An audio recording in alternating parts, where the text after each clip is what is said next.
बांग्लादेश में हिंदुओं पर हो रहे अत्याचार और धर्म परिवर्तन के विरोध में हिंदू समाज के प्रबुद्ध जनों ने सड़कों पर उतरकर प्रदर्शन किया। जिला कलेक्टर टीना डावी को राष्ट्रपति के नाम का ज्ञापन दिया। इंटरनेशनल स्तर पर दबाव बनाकर बांग्लादेश के सभी अल्पसंख्यकों के मानवाधिकारों की रक्षा करने की मांग की। एडवोकेट अंबालाल जोशी ने कहा कि बांग्लादेश में मानवाधिकारों को सार्वजनिक रूप से हनन किया जा रहा है। इस्कॉन के मुख्य पुजारी चिन्मय दास कृष्णदास प्रभु जी को तो गिरफ्तार कर लिया। इतना ही नहीं, उनके वकील पर प्राणघातक हमला किया गया। दरअसल बांग्लादेश में तख्ता पलटने के बाद वहां पर रह रहे हिंदू सहित अन्य अल्पसंख्यकों के साथ जघन्य नरसंहार हो रहे हैं। साथ ही धर्म परिवर्तन की घटनाएं लगातार बढ़ रही हैं। इसको लेकर भारत में लगातार विरोध प्रदर्शन हो रहे हैं। गुरुवार को जिले के प्रबुद्ध जन और रिटायर्ड अधिकारी कलेक्ट्रेट पहुंचे। वहां पर जिला कलेक्टर को ज्ञापन दिया। Senior citizen advocate Ambalal Joshi ने बताया कि बांग्लादेश में हिंदुओं पर हो रहे अत्याचारों से पूरा देश व्यथित है।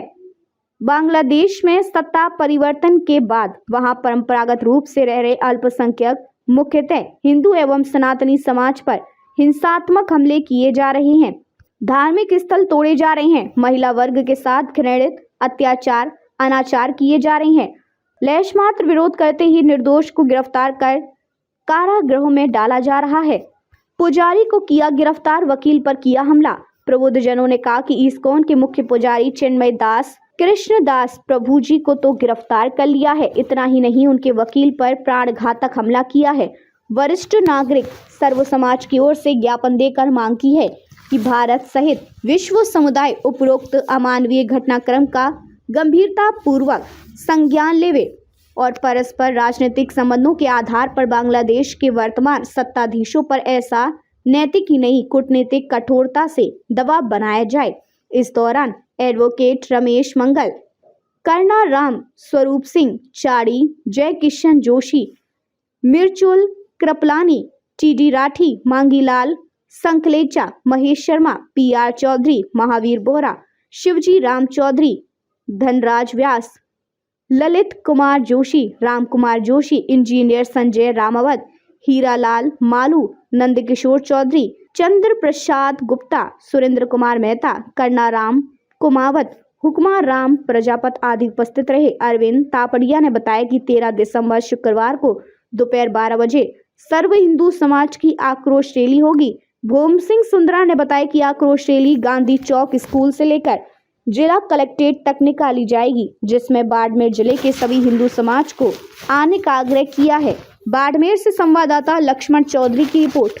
जोशी एडवोकेट आज अपने बाड़मेर के प्रबुद्ध नागरिक और रिटायर्ड पदाधिकारी गणों की तरफ से और सर्व समाज की तरफ से एक ज्ञापन देने के लिए जिला कार्यालय आए हैं।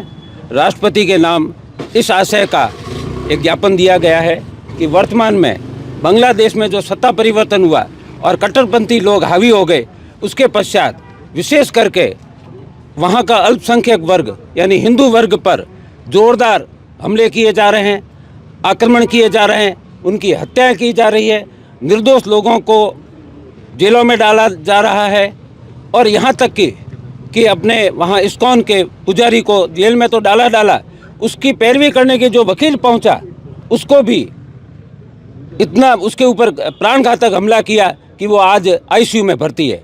ऐसी अमानुषिक और अत्याचारी जो सरकार आई है, जिसके कारण पूरा विश्व का हिंदू समुदाय उद्वेलित है, आक्रोशित है, चिंतित है और व्यथित है।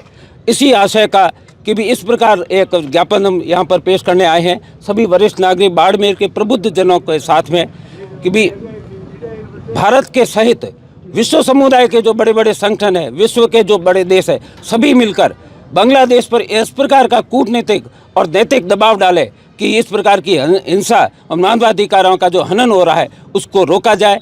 और इसीलिए यह सारा पूरा भारत आज उद्वेलित होकर और इस प्रकार के प्रदर्शन कर रहे हैं। इसी निमित्त जन जागरण की दृष्टि से और इस आक्रोश को व्यक्त करने के लिए मैं आपको एक और सूचना दे देता हूं कि कल बाड़मेर में ही गांधी चौक से एक विशाल आक्रोश रैली का आयोजन किया गया है, जो कल वहाँ 12 बजे प्रारंभ होकर यहाँ कलेक्ट्रेट आएगी और इसी प्रकार से राष्ट्रपति के नाम एक इस प्रकार का ज्ञापन दिया जाएगा कि भी बांग्लादेश में जो अत्याचार अनाचार हिंदुओं के प्रति हो रहा है, अल्पसंख्यकों के प्रति हो रहा है, उसको यथाशीघ्र रोका जाए और उसके ऊपर इतना दबाव डाला जाए कि ताकि बांग्लादेश वापस सही स्थिति में आवे।